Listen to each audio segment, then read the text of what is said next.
Baik, Assalamualaikum warahmatullahi wabarakatuh. Perkenalkan, nama saya Zega Devantara dengan NIM 230024129. Saya dari kelas A, Hukum Ketenagakerjaan. Pada kali ini saya akan eh, membuat video sebagai bentuk dalam menyelesaikan tugas untuk bagian dari presensi minggu kemarin, hari kemarin, yaitu adalah mengenai menjelaskan sepemahaman saya mengenai tiga video pidato dari Bu Fitri yang menjelaskan tentang hukum ketenagakerjaan, di mana dari video itu dikirim sebanyak tiga link, yaitu eh, maksudnya dibagi menjadi tiga link, di mana pada video tersebut ada beberapa poin yang saya tangkap, di mana dari yang saya catat itu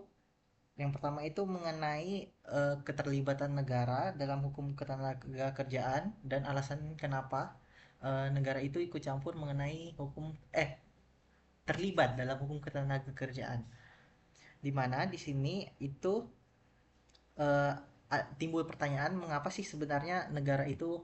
ikut campur dalam sebuah eh, sebuah hubungan kerja, di mana itu kan sebenarnya hubungan antara pekerja dengan orang yang mempekerjakan, di mana ada hal-hal sebenarnya adanya negara di sini adalah tujuannya untuk melindungi pekerja dan orang yang mempekerjakan itu sendiri, di mana eh, eh, isu yang apa ya paling paling disoroti itu yang paling sering disorot itu adalah tentang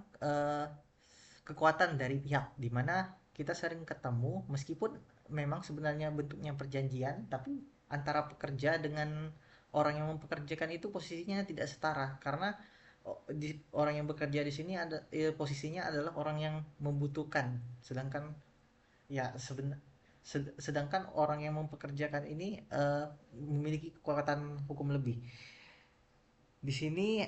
makanya negara ini eh, hadir untuk mengatur dan mengawasi serta menegakkan aturan agar hubungan kerja ini sifatnya tetap adil dan sehat. Di mana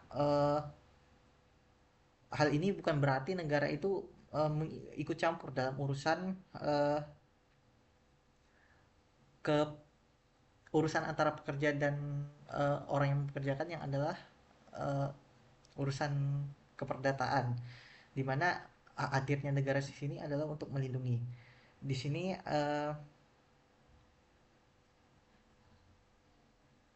ini inilah yang membuat apa hukum ketenagakerjaan ini cukup unik, di mana meskipun halnya bersifat perjanjian atau kontrak, namun di sini negara juga ikut andil dalam mengatur hal tersebut, di mana ya seperti yang kita ketahui eh, salah satu isu-isu isu-isu yang muncul adalah bahwa banyak pekerja yang di PHK paksa dan lain-lain. Itu kan eh, negara di sini datang untuk memberikan perlindungan terhadap pekerja tersebut, karena eh, untuk di Indonesia sendiri kan lapangan pekerjaan itu lebih sedikit dibandingkan eh, keperluan untuk eh, keperluan itu perusahaan untuk eh,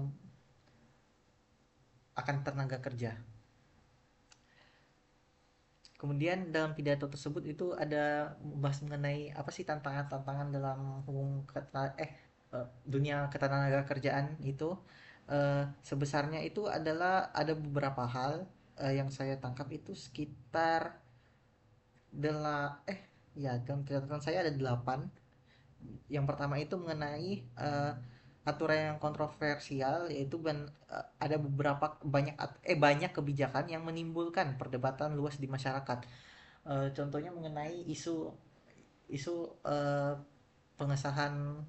UU Cipta Kerja yang dianggap lebih menguntungkan eh, pihak-pihak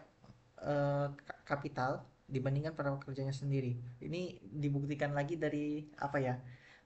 kejanggalan di mana undang-undang ini sendiri itu disahkannya itu secara bukan tiba-tiba, maksudnya eh, ya bisa dibilang tiba-tiba karena pada saat itu setahu saya tahun 2018 ya itu disahkannya subuh atau malam dimana menimbulkan pertanyaan kenapa undang-undang ini eh, disahkan di saat-saat seperti itu, terlihat seperti menyembunyikan sesuatu karena takut adanya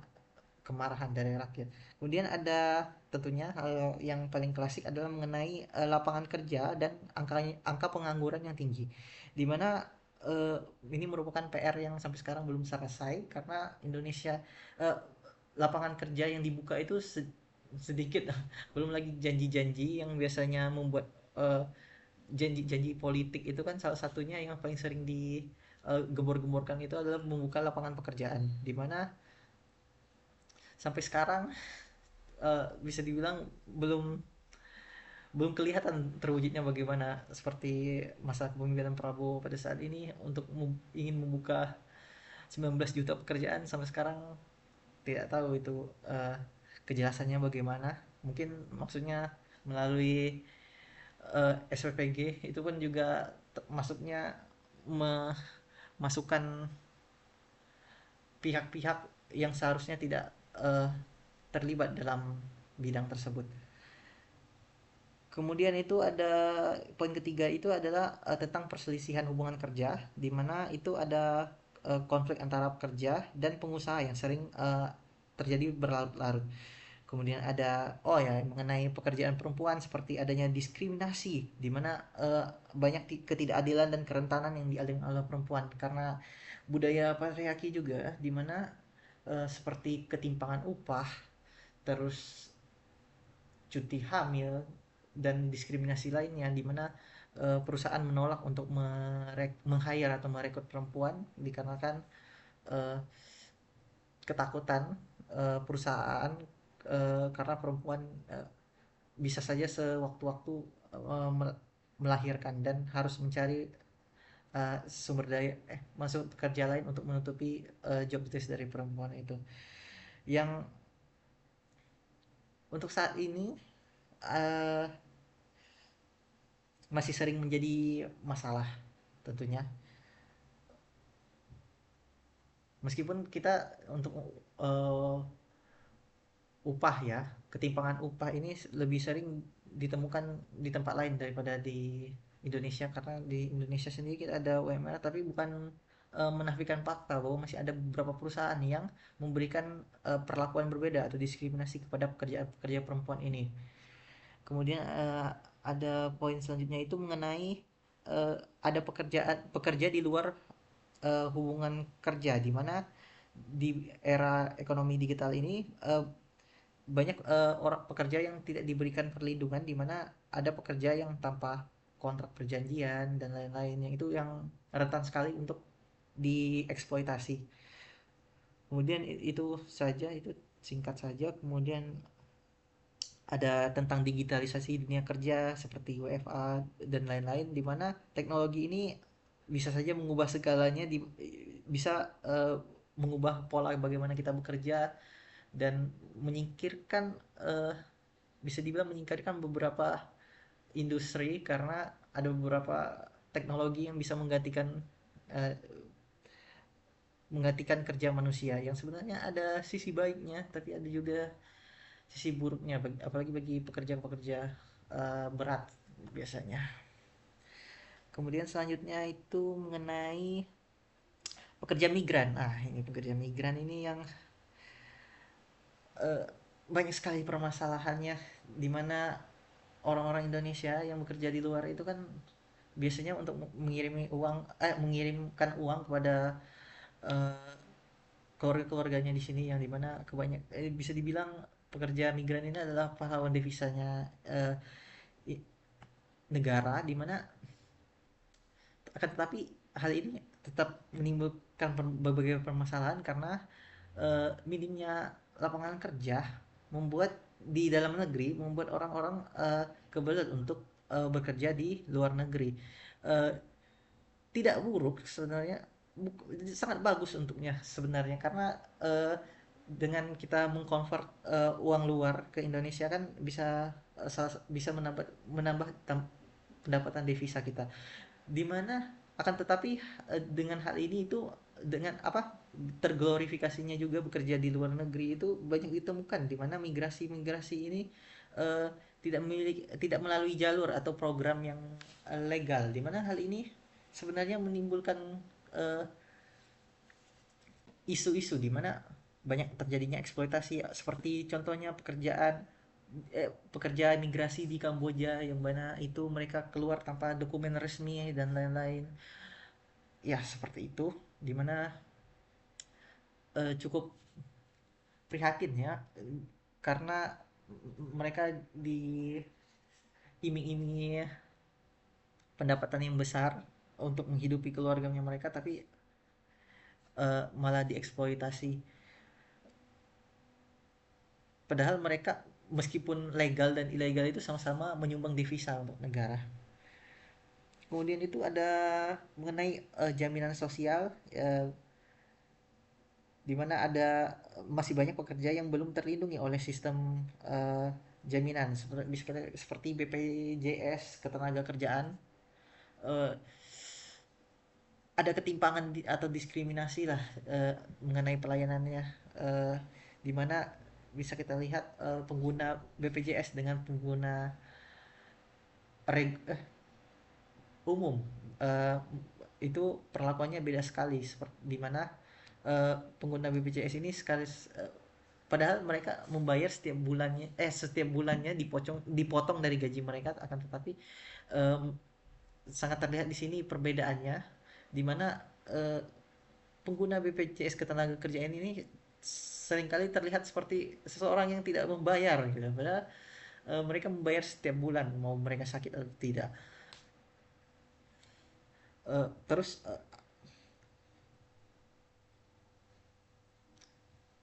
ada lagi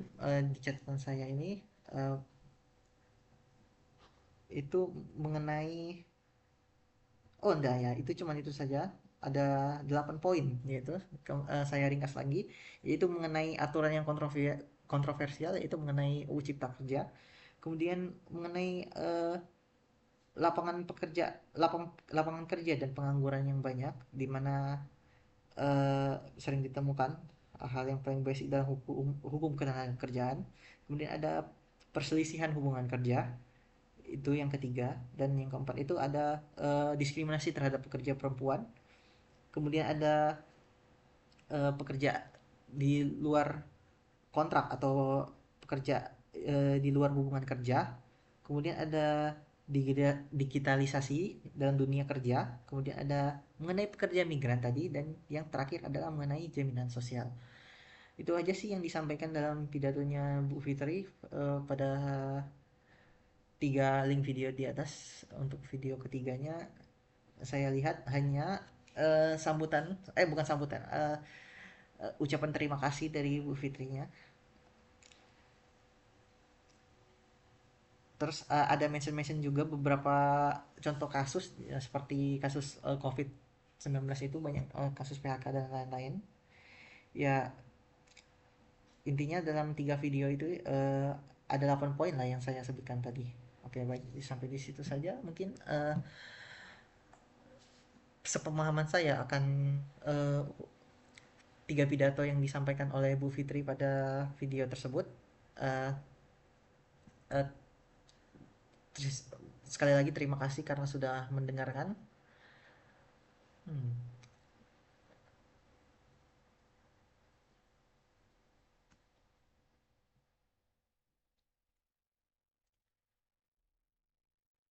Ya, di situ sampai di situ saja